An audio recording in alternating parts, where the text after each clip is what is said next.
Alright, how's she going, eh? So, it's time to put the torque converter in that transmission. You met up that sketchy guy that had it in the back of his SUV wrapped up in a carpet, and you're pretty sure he had bodies in there before. And I've seen a lot of guys screw up many times putting their converter in. And when you screw up, it sucks. It sucks big time. It sucks like that Kurva Monica Lewinsky. So, this is what we're going to do here. First off, you put your new seal on and you pounded it in straight.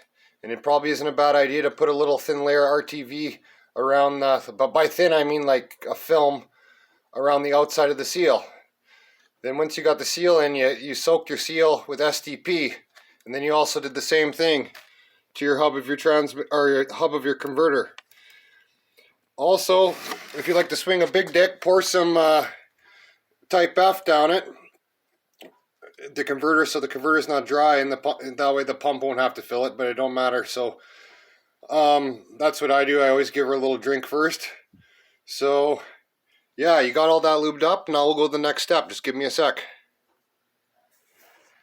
Alright, so we got our high performance converter put in there, and you spin it and you'll feel it engage, and keep spinning it and make sure it goes all the way back. You want her to go in balls deep, because if you don't, I've seen guys do this so many times, if you don't, what'll happen is when you go to mate it together and you start sucking the transmission to the block, you'll destroy the pump. And if you're dealing with a Ford, even if it isn't all the way, Ford's factory have studs in the converter. And if you do not have the studs lined up with the torque converter or with the flywheel holes, you'll do the same thing. You'll destroy the pump. I've seen guys just put trannies in over and over and over and just keep destroying pumps. So this is like a foolproof way. I've done it so many times I could do it in my sleep, but if you haven't done it many times, I suggest you take my advice. So once you get your converter in, once you put the converter in, get yourself a straight edge. Like so. Put a straight edge across it. Once you got your straight edge across it, get a tape measure. I'd love to show you, but I'm not Ganesh. I don't have 10 arms. So anyhow, once you have that, measure from the inside of the straight edge to your tang for your flywheel bolts. You can get that measurement. Alright, we got that measurement. Write it down. If you got it in memory like a sieve, write it down.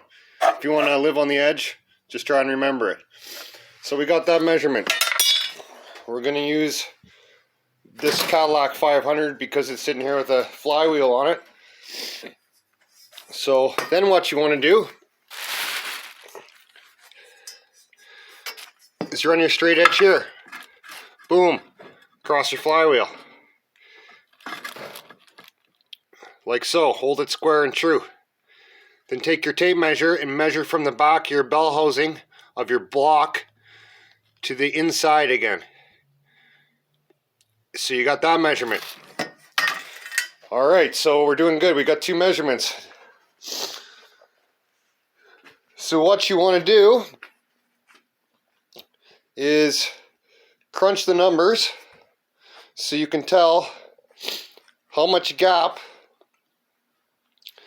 is in between your torque converter and your flywheel. And you're going to want at least a 1/8 gap, and probably maximum of about a 1/4 inch. I'm not a tranny guy like Caitlyn Jenner, but yeah, that's what I do. So get those measurements, and yeah, if you're in the ballpark between 1/8 and a 1/4, I'd say you're good to go. If you're more than a 1/4, get some like machine washers, not just your old galvanized washers you're putting fences together with. Get some real washers that are all exactly the same, and you could stack them as a spacer. But yeah, if you're in those measurements, you're good to go. So that's what I recommend doing, and yeah, you shouldn't have any issues with installation anyhow. You might have issues with the eBay Chinese converter exploding before you get off the driveway, but that's a whole different ballgame. Alright, I hope this helps some people out, And have a good one, eh? And we'll talk to you next time. All right.